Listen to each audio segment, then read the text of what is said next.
I'm going to talk to you about some things I've learned in my journey. Most from experience, some of them I heard in passing. Many of them I'm still practicing, but all of them I do believe are true.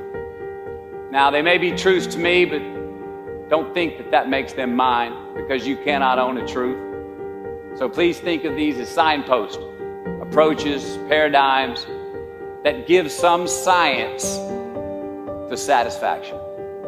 They're yours to steal, they're yours to share, likened to your own lives, to personally apply in your own lives, in your own way, should you choose to. So, here we go. Unbelievable is the stupidest word in the dictionary. It should never come out of our mouths. Think about it. To say, oh wow, what an unbelievable play. It was an unbelievable book, an unbelievable film, an unbelievable act of courage. Really? It may be spectacular, it may be phenomenal, most excellent or outstanding, but unbelievable? Give others and yourself more credit. It just happened. You witnessed it. You just did it. Believe it. Give your obstacles credit. You know, once you do find your frequency on something, go forward if you're a non-tyrant and don't ask permission. And that's the not giving a damn part. I've found that the world will actually acquiesce and go, yeah, I'll give you a green light on that, if you actually go forward and mean it, and you're gonna do it by hook or by crook and not ask permission.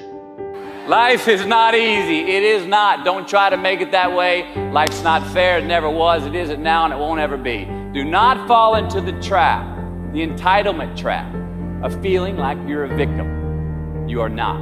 Get over it and get on with it. And yes, most things are more rewarding when you break a sweat to get them. Sit here in that discomfort long enough to go, okay, until you come out the other side to go, all right, I'm good with me again. I don't want to leave a place I traveled to until I get to the point of going, I could live here. This could be my existence. And as soon as I get to that point, then I'm like, okay, you can go. Now I can go. That's the same thing in the personal journeys. Stick with it until you get through the discomfortable to uncomfortable times, until you go, you know what? I can spend time with myself. I could do this. I could do this forever. Well, then it's okay to go to re-engage, pick up your phone, go see your friends, go have a drink, what have you, go look for those things that are other relationships in life. But hopefully not until. There's great value in not doing that until you go, I'm good with me and me for right now. So, to any of us, whatever those things are, whatever it is we look up to, whatever it is we look forward to, and whoever it is we're chasing, to that I say amen. To that I say, all right, all right, all right. And to that I say, just keep living, huh? Thank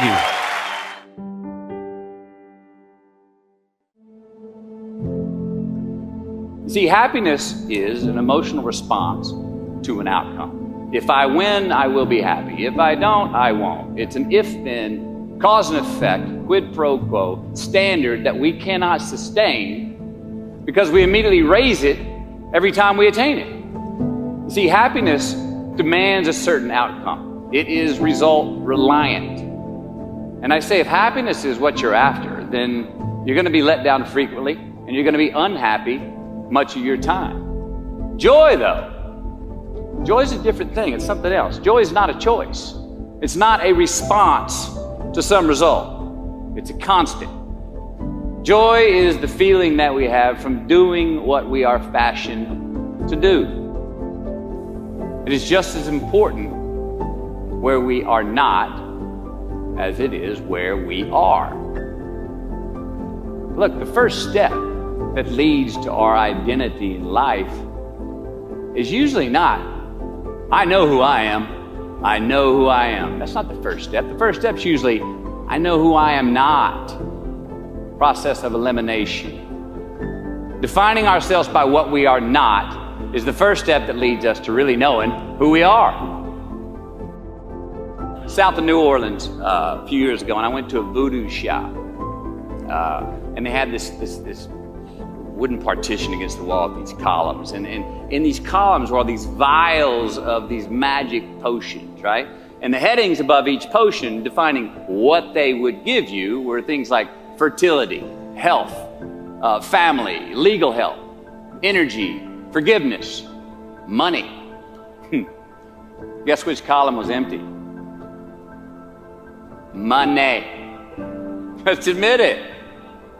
Money is king today. It's what makes the world go round. It is success. The more we have, the more successful we are, right? Now, I would argue that our cultural values have even been financialized. Humility is not in vogue anymore. It's too passive. It's a get-rich-quick on the internet, richest 15 minutes of fame world that we live in, and we see it every day.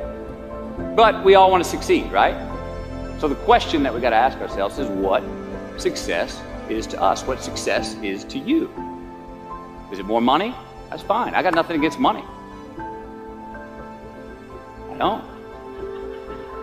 Maybe it's a healthy family. Maybe it's a happy marriage. Maybe it's to help others, to be famous, to be spiritually sound, to leave the world a little bit better place than you found it.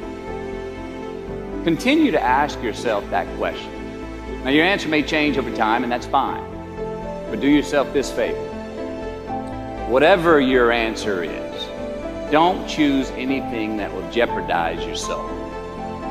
Prioritize who you are, who you want to be, and don't spend time with anything that antagonizes your character. Don't drink the Kool-Aid, man.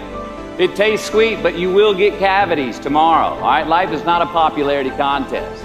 Be brave, take the hill, but first answer that question, what's my hill?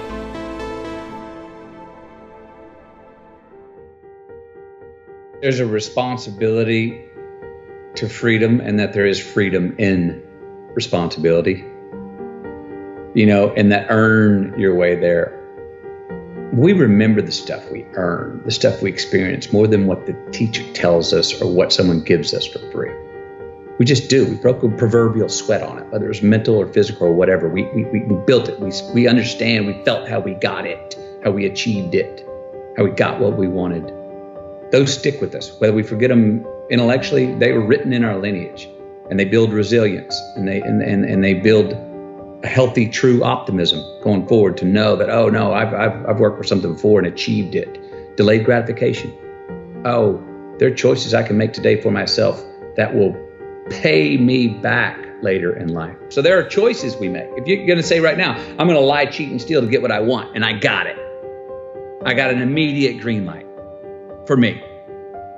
That's a battery-powered green light. That's not a solar-powered green light. Why?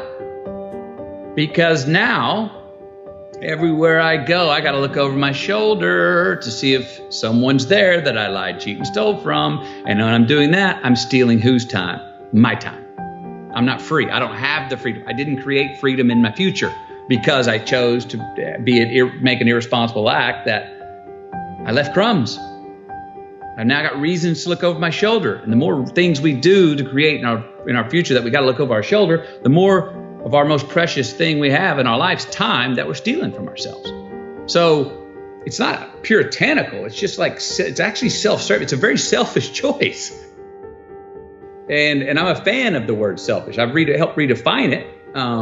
But I believe that there are selfish choices we can make that are the most selfless, that there are selfless choices that we can make that are the most selfish choices. Those two are not a contradiction, and we see them that way. Responsibility is appreciation of a past. It's building of a lineage. It's investing in ourselves. It's investing in something we started to build yesterday that we want to take into tomorrow. There's a response that gives us freedom. So be brave, have courage, and when you do, you get stronger, you get more aware, you get more respectful of yourself and that which you fear.